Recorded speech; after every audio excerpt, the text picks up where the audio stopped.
किसी के मन की बातें पढ़ने के लिए आपको 3 तरीके पता होने चाहिए। यह तरीके सीखना बहुत महत्वपूर्ण है। इन तरीकों को सीखकर आप आसानी से समझ सकते हैं कि कोई कैसा सोच रहा है। तो आइए मैं आपको गौतम बुद्ध की एक कहानी सुनाता हूं जो आपको दूसरों के मन को पढ़ने के तरीके सिखाएगी। बहुत समय पहले की बात है। एक छोटे से गांव में 2 भाई थे। बड़ा भाई जो अंधा था, इसीलिए वह हमेशा घर पर ही रहता था और छोटा भाई खेती करता था। हालांकि खेतों में बहुत सारे जानवर थे और उनके कारण पूरी कृषि बर्बाद हो रही थी। इससे छोटे भाई को बहुत परेशानी हो रही थी। फिर एक दिन उसे ख्याल आया कि वह अपने अंधे बड़े भाई की मदद क्यों नहीं लेता, ताकि वह खेतों से जानवरों को भगा सके। क्योंकि उसका बड़ा भाई अंधा था, वह खेत में बैठकर जानवरों की आवाज सुनते ही उन्हें डरा सकता है। इस तरीके से हमारी कृषि बच सकती है। ये सब कुछ सोचने के बाद उसने अपने खेत में एक छोटा सा झोपड़ा बनाया और अपने अंधे भाई को उसमें रखा। उसने उससे कहा, भाई अगर तुम किसी जानवर की आवाज़ सुनो तो जोर से चिल्लाना और जानवर यहाँ से भाग जाएंगे। इससे हमारी फसलें बच जाएंगी। बड़ा भाई अपने छोटे भाई के विचार से सहमत हो गया और खेत में बैठने लगा। जब कभी उसे किसी जानवर की आवाज़ सुनाई पड़ती, वह तुरंत जोर से चिल्लाने लगता और जानवरों को डराकर भगा देता। वे कई दिनों तक ये अभ्यास जारी रखते हैं। एक दिन एक हिरण उनके खेत में दौड़ रहा था और खेत को तोड़कर भाग गया। हालांकि एक राजा भी वहां था जो हिरण का पीछा कर रहा था। राजा का ध्यान अंधे भाई पर गया और उनसे पूछा, क्या तुमने यहाँ एक हिरण देखा है? जवाब में अंधे भाई ने कहा, मैं अंधा हूं, मैं कैसे हिरण देख सकता हूं?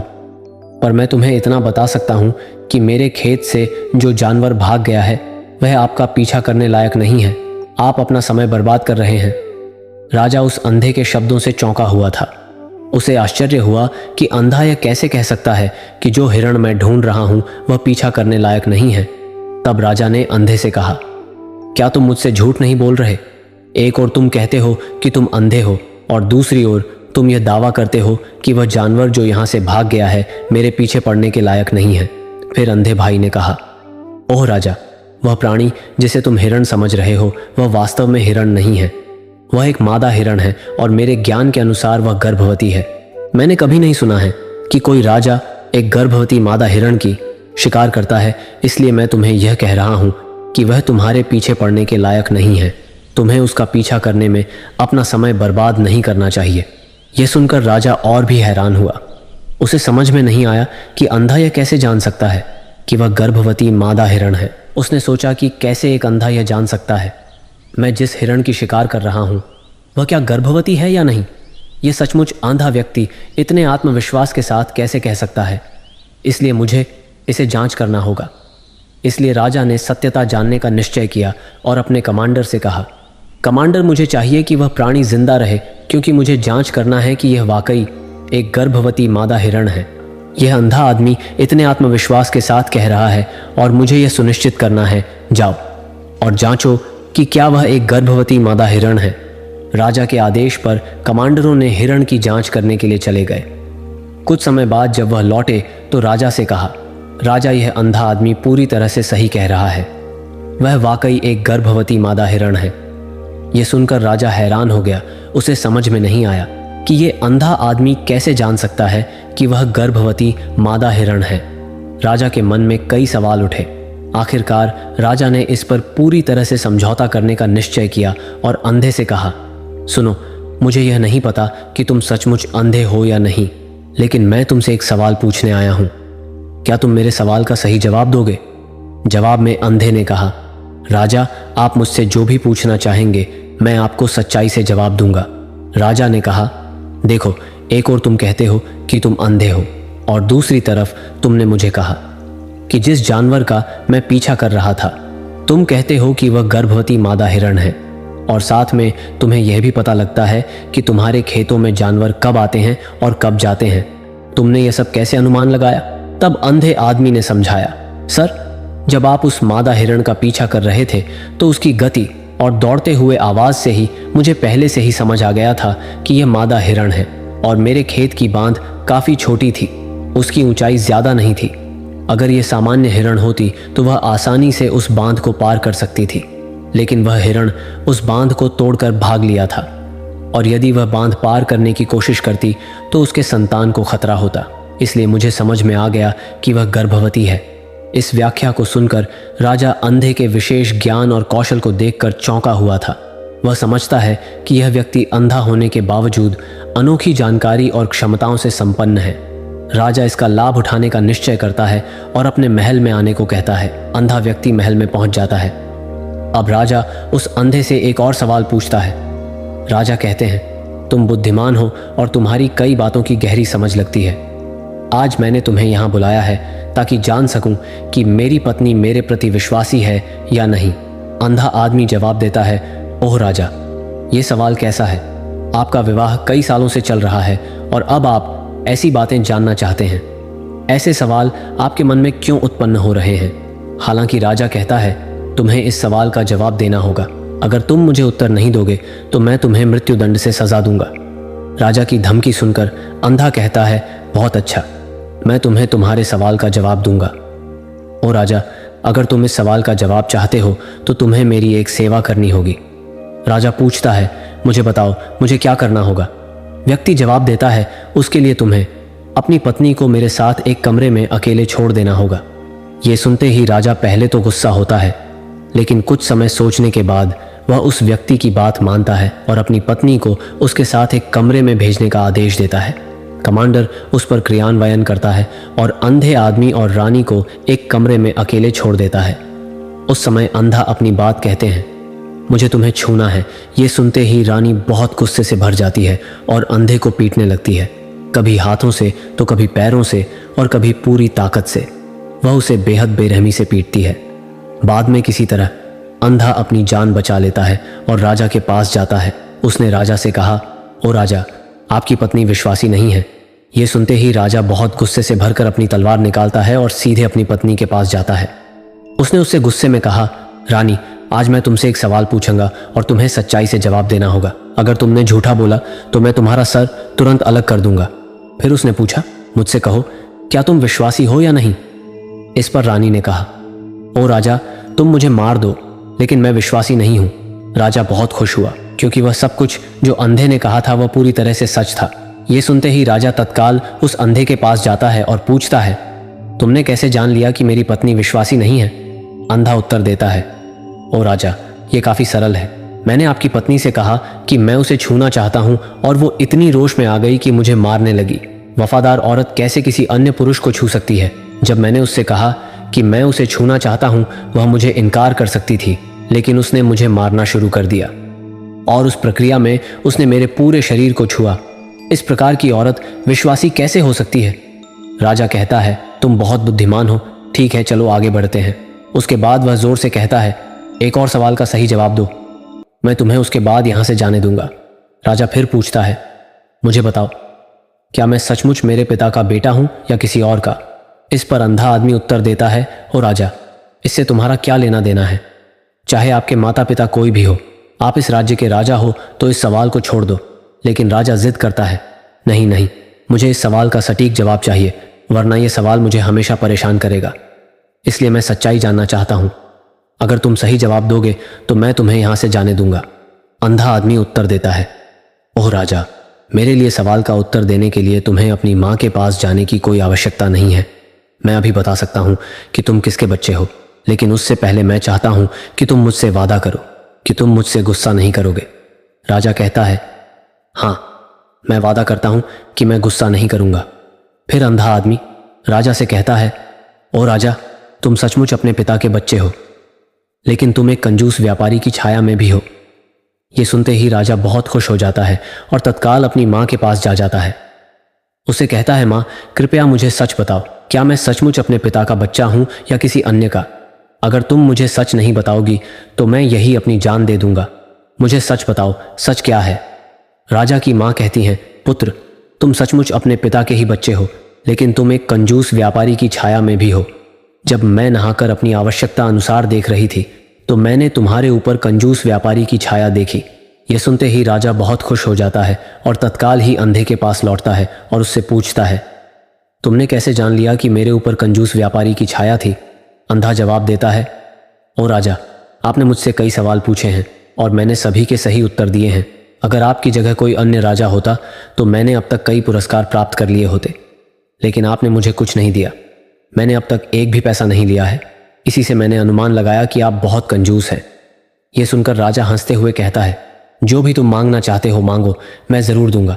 लेकिन मुझे बताओ, तुम कैसे जान लेते हो क्या सही है और क्या गलत? और तुम इतने सटीक और निष्कलंक उत्तर कैसे दे सकते हो? अंधा आदमी कहता है, ओ राजा, मैं प्राकृतिक रूप से अंधा हूँ।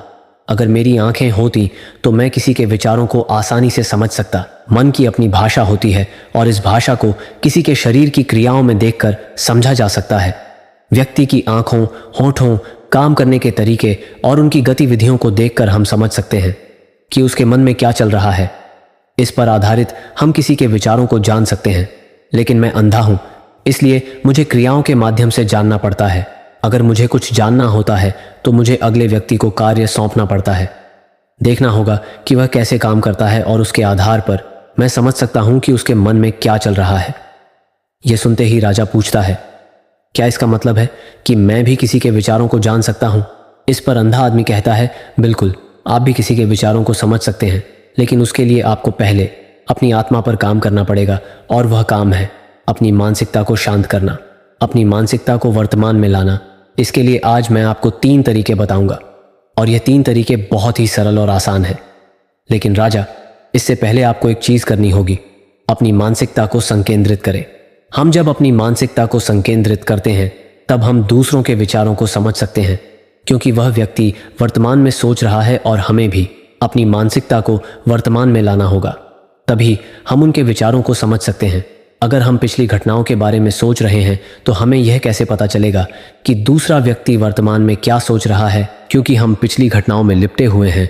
तो किसी के विचारों को जानने के लिए सबसे पहले हमें अपनी मानसिकता को संकेंद्रित करना होगा और उसे वर्तमान में लाना होगा।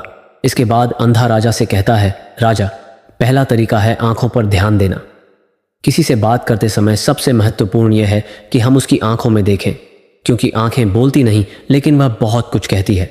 अगर हम उस व्यक्ति की आंखों के संकेतों को समझना सीख जाते हैं तो हम जान सकते हैं कि उनके मन में क्या चल रहा है, वह क्या सोच रहा है और वह क्या करने वाला है। मेरी अपनी आंखें नहीं हैं, लेकिन मैंने यह कौशल प्रिय गौतम बुद्ध से कई साल पहले सीखा था। वह मेरे शिक्षक और मार्गदर्शक थे।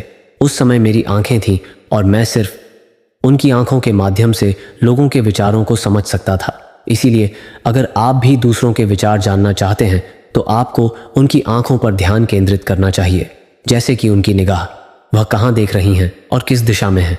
अगर जब आप उनसे बात कर रहे होते हैं उनकी आंखें इधर उधर घूम रही हों तो यह मतलब है कि वे बातचीत से बचने का तरीका ढूंढ रहे हैं और कोई शायद झूठ बोल रहा हो। अगर व्यक्ति सीधे नज़र से टकरा रहा है तो यह मतलब है कि उसका डर है कि उनका झूठ प्रकट हो सकता है और लोग सच्चाई को जान लेंगे।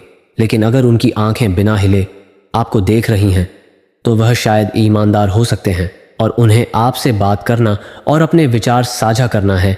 इसके अलावा देखें कि उनकी भौं कैसे हिल रही हैं। अगर वह दूसरी ओर देखते हुए उनकी भौं नीचे जाती हैं तो वह शायद कुछ सोच रहे हैं या किसी अन्य चीज़ के बारे में चिंतित हैं।